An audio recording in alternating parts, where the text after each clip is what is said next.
Լոռու մարզի այս մի բուրբնությունն ու Թավուտ անտառներում ծվարած 6 գյուղերը Մոտկորի հանրապետություն են կոչվել տարածաշրջանում ու տեղանքի մասին պատմող գրական գործերում։ Չնայած պատմել, բայց սևով սպիտակի վրա երբևէ չեն գրել ու կարգադրություններ չեն արել այդ մասին։ Աքսել Բակունցն այսպես է բնութագրել Մոտկորը. կտրատել են անտառը, ապառաշ տեղերը բարեբեր հող դարձրել, փորել առուներ եւ ճլկուտի ջրերը դուրս տարել առուներով, տեղը կորեկ, գարից անել։ Ամեն տարի մի բան են ավելացրել, բազմացրել են ծխերը եւ եղած տների կողքին նոր տներ են կառուցել։ Մոտկորը քաղաք էր, որ դեռ միջնադարում թշնամու ձեռքով ավերակի է վերածվել։ Դրանից հետո մարդիկ, հաշվի առնելով տեղանքի բնական հարստությունը, վերաբնակեցրել են այն։ Մի օր գնացինք մարզ, սա Մոտկորի ամենացածրադիր գյուղն է։ Գտնվում է Ալավերդուց 16 կիլոմետր հարավ-արևելք։ Շատ լավ դիրք ունի։ Յուղի, ասենք, դիրքը մեծերին, որ ես խոսցնում էի, ասի օրինակ Լոռվա միջին ամենալավ յուղի տեղը որն է, մեծ մարդիկ պատասխանեին, ասեն ամենալավ յուղի տեղը դա մարցատեղն է։ Հարց դե, ասի օրինակ ինչի նկատի ունեք, որ լավն է, ասեն եթե մի լուծ եզն ունենաս, ամբողջ տարվա ապրուստ, ասենք խոտ կլի, փետ կլի, ինքան նենց վրաքաշ տեղ է, ասինքն հարմար տեղ։ Կարող ես այդ մի տարվա ապրուստը, ասենք ձմեռվա փետա, խոտա, անասնակերա, լուծ եզով բերես։ Բայց կլիմայից մի քիչ դժգոհ են։ Չնայած Մոտկորի մյուս գյուղերի համեմատ տաք է, բայց երկարատև ձմեռները գյուղացուն կտրել են հողից։ Կլիման շատ բարեխառը կլիմա է։ Անձրևային ալն շատ ցրտերալին մոտարապես 7 ամիս մենք անասունին կերենք տալի։ Դրա խաթեր մեզ մոտ դժվարության հետ կապված ապրուստի միջոցները։ Հետո հողածքը այնքան փոքր է, քիչ է, քարքարոտ է, որ մենք չենք կարող ասենք հողից այնքան բեր կստանանք, որ կարենանք ասենք ժողովուրդը պահի։ Չատի Բիձեն էր ասում, թե ինքը շատ պարզ հիշում է այն ժամանակները, երբ պախրանները սուրուով էին գալիս եւ հենց մեր նստած տեղում արածում։ Այն ժամանակ անտառների մեջ կորած այդ գյուղն էլ, ինչպես Ալևորն էր պատմում, մոլորած պախրայի պես էր։ Հիմա Աքսել Բակունցի զրուցակիցը Չատի Բիձեն չկա, բայց մարզի մեծերը անգիր ուսանել են նրա բոլոր պատմածներն ու անցորդներից էլ նեղանում են, թե ինչու չգիտեն մարզի դարերի պատմությունը։ Լսած չես մարցը։ Ուա, հայկուտուրիշին։ Ես Թումանյանի ռայոնում սելա, մի 300 տարին երևի ավել պատմության ունի։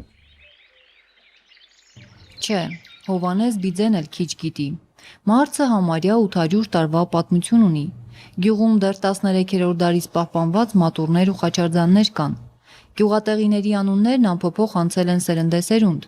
Իքատակ, Աղաքարդաշտ, Ղզադաձոր, Արփաթալա, Մոտկար, Պեցիկթալա, Ռիցանցողեր եւ այլն։ Այս անվանումների ստուգաբանությունները պարզ են, իսկ մարզը 3 կերպ են մեկնաբանում։ Ինչ-որ մարզպետ, ասենք ինչ-որ բանի զորավարի անունով է, չէ՞ ասում ինչի։ Դա տարափոխությունով մարզա դարել։ Կա նաև ենթադրություն Արևմտյան Հայաստանը մուրց գետ կա։ Եվ հնարավոր է, ասենք, որոշ մարդիկ ընդես տեղափոխած լինեն, ասենք տարափոխությունով մուրցը դարձածել է, ասենք, մարզելի։ Գյուղի անվան 3-րդ ստուգաբանությամբ հիշատակվում է 19-րդ դարի կեսերից պահպանված պայմանագիրը մարզի 7 ընտանիքի հետ, ովքեր համաձայնել են գնալ բնակություն հաստատել գյուղի հարևան տարածքներում ու շենացնել գյուղեր հիմնադրել անտառափեշերին։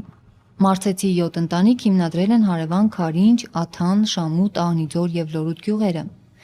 Այդպես էլ տեղանքը կոչել են Մայրերի գյուղ։ Հետագայում այն տարադարձել ու անվանել են մարզ։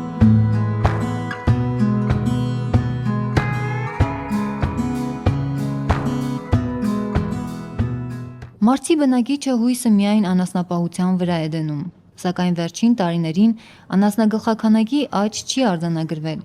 Գյուղապետն ասում է, որ պատճառն իրար հաջորդող բնական աղետներն են, բայց Հովանես Պապն այդ կարծիքին չէ։ Լավ ապրելը գիտես ոնց է։ Էտիմ ու քու ձեռին չի, այդ ղեկավարության ձեռին է։ Ուզենան լավ կապրեն, ուզենան վատ կապրեն։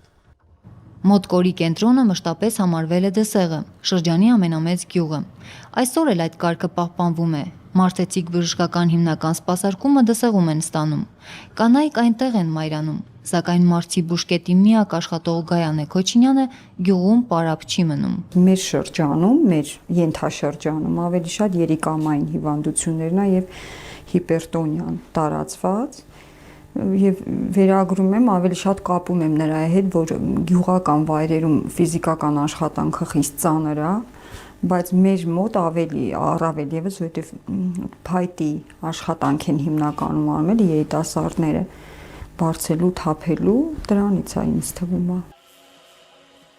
Անտառամերձ համայնքների բնակիչների համար տարիներ շարունակ անտառը ոչ օրինական աշխատատեղ է եղել։ Սա Մոտկորի ենթաշրջանում հողից ու հողագործությունից հրաժարվելու եւս մի պատճառ է։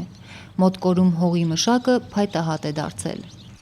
Քանի որ մարդիկ հիմնականում անտառի գործով են զբաղված, այս հողերը վեր են ածվել լավ, ընտիր, ոռոգելի վարելահողը, վաղուց արդեն վեր են ածվել միայն կամ խոթարքների, լավագույն դեպքում խոթարքի, իսկ սովորական դեպքում, այսպես ասած, դժբախտաբար միայն կամ արոտների կամ էլ անօգտագործելի տարածքների։ Բուժքույր Գայանեն պատմեց անտառի ու փայտահատների մասին եւ գնաց հիվանդի վիճակի մասին տեղեկանալու։ Լուր տալ առնելու համար Մարսում արդեն 4 տարի չեն գործում կապի ժամանակակից միջոցները։ Մարսի գյուղապետն այս հարցում իրեն անզոր է համարում։ Աստված չանե, որ մի հատ ծանր հիվանդելի մենք չենք կարա բժիշկ կանչենք, եթե հեռախոս չկա։ Մեր գյուղի ամենացավոտ հարց դա հեռախոսն է, որ 20 տարի անընդմեջ մենք հեռախոս ենք ունեցել։ Ունենք ատես իր հարմարություններով, բայց ժողովուրդը մեղավոր չէ, որ պլատինե մասերը կողացել են։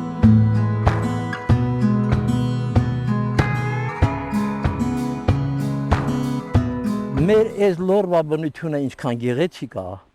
ինքան էլ միջի մարդկանց հոգին է գեղեցիկ։ Այս ջուրը, որ սենց խճխճալ է գնում, պարզ, միջի մարդկանց հոգին էլ պարզ է։ Լերները արծիվներ են ծնում, մերոնք չի արծիվներ են։ Ասի թազը գլխարկ ունեմ դնեմ, ես էլ հնովն եք նկարեմ։ Դե երիտասարդանալ դի էլի։ Թազը գլխարկի առարությունն է դետ։ Ես մի հել եմ երիտասարդ, մենակ հասակս եմ մեծացել, Փարքիրյան, երիտասարդ եմ հլա։ Մեր գյուղը 5 գյուղ է, բայց բարի գյուղ է, ղոնաղասեր գյուղ է, խաղաղասեր գյուղ է, մեր գյուղը վատ բան չի սիրում։ Մեր գյուղը այդ գյուղն է։ Օրինակ մեր հասարակության միջին մենք մի մարդ չունենք, որ ասենք այս մարդին անմիջապես նստացնենք, եթե մի սխալ էլ գործում է, մենք իրան դաստիարակում ենք, ասում ենք ուրիշը դի դաստիարակի, ստեղ դաստիարակի, մեր գյուղը խաղաղասեր ժողովուրդ է։ Չէին կասկածում մարսեցիների բարության վրա, բայց չատի բիձու պատմածը հիշեցինք։ Այդ նույն բնությունը չէր ծնել Մոտկորի թավադներին։ Ես ինչ գիտեմ այ որտե։ Չեմ տեսել, լսելի։ Մոտկորի գյուղերի ու անտառների տեր ու տիրակալներն անտառապահներն էին, այսպես կոչված թավադները։ Աղադարչո, Մարտիրոս, Կուրտանեցի Տիգրան, Շահաբասով, Ռոստոմ, ահա Մոտկորի գյուղերում թագավորած դինաստիան, որ անհնազանդ շինականին սոված ծարավ գոմում էր պահում։ Մարսի եւ հարևան գյուղերի յուրաքանչյուր ծուխ վանքին էր տալիս 10 խուրցից մեկը։ Ամեն կովից 2 գրվանքա յուղ, տունը մի ռուբլի անտառից փայտ բերելու համար։ Ոչխարի մի օրվա կիթը 10 սայլ խոտից մի սայլ, 100 խոզից 5 խոզ անտառում կաղին ու աճար ուտելու համար։ Բայց այդ միայն ոսկե գրիչով սահմանածն էր, գրում է Աքսել Բակունցը։ Իրականում ավելին էին գանձում։ Մարսեցու ապրուստը թավադներ հաշվում, եւ վայ նրան, ում հետ թշնամություն ուներ։ Խուրցերն ավելի էր հաշվում, կալելու հրամանն ու իրավունքը ուշ էր տալիս։ Անձրևի տակ հասկը ծլում էր, խուրցերը սևանում էին։ Այ մարտեցին։ Գյուղացի կարասպելի նման են պատմում Մոտկորի թավադների մասին։ Այսքան հյուրասեր ու բարի ժողովուրդը չի ուզում հավատալ այս պատմությանը։ Այ մա ես ինչ պատմեմ, մեր նախագահն ամենից լավ գրագետ մարդ է, ես անգրագետ մարդ եկել։ Այս հռետոր ու բանիմաց մարդը հրաժարվեց պատմություններ անել։ Գյուղացիք ասում են, որ դեռ տասնամյակներ առաջ խորհրդային կարգերն իրեն պատժել են ավելորդ հետաքրքրասիրության համար։ Այդ օրվանից երդվել է անծանոթ մարդկանց մոտ բերանը չբանալ, չնայած համոզում են, թե անկախ Հայաստանում խոսելու կարգերը փոխվել են։ Ինչևէ, Մարսի հիշարժան մարդիկ միայն դաժան անտառապահները չեն եղել։ Գյուղացիքը պարտորեն պատմում են, որ 3 հերոս են ունեցել՝ աշխատանքի, պատերազմի եւ մայրության։ Պատահական չէ, մարսեցին աշխատող ու արարող է, բայց հիմա բազմազավակներ գյուղում քիչ կան։ Շատ են սոցիալական դժվարությունները։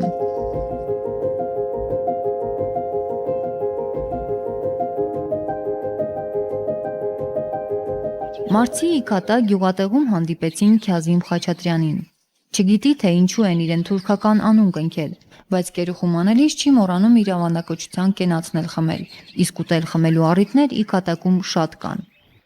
Բաբաս թողեմ, ձերիցից գնաց հողե։ Ես եկուցել որ մերնիմ դեմ այ բալա աչքս վրեն մնա։ Ինձ հարց են տալի Միքայելոց ասեն, ստամոքսը ոնց է։ Ասի ստամոքսը Սիլոսի աշտարակա, Սիլոսի աշտարակ գիտես, չէ, հորեն եւ իշաքոլնել է տանում։ Այսինքն տարբեր տեսակ այս տեսակ քոլերն էլ տանում է։ Ու մի երկար պատմություն արեց Ուստավանոյի օղու եւ օղի խմելու բազմաթիվ հնարքների մասին։ Մի շուլուղ չի մարդ էր, էլի, շատ շուլուղ չի։ Մահացել է։ Իրար հետ սարմն էինք։ Մենք էլի մի քիչ լավ ապրեինք, քան իրանք։ Մեր տանը սիպտակ հաց կար։ Չէ, ավելի շուտ մի երկու շիշ օղի կար այդ բանը, կոթի քմակին դրած, այդ հրաժանի կոթի քմակին։ Ես որ գյուղն եմ մնամ, սա ջնամորս ասում բերի տարավ, մեր էսի տալու։ Ասում տղես կուզա իրար հետ կփնե։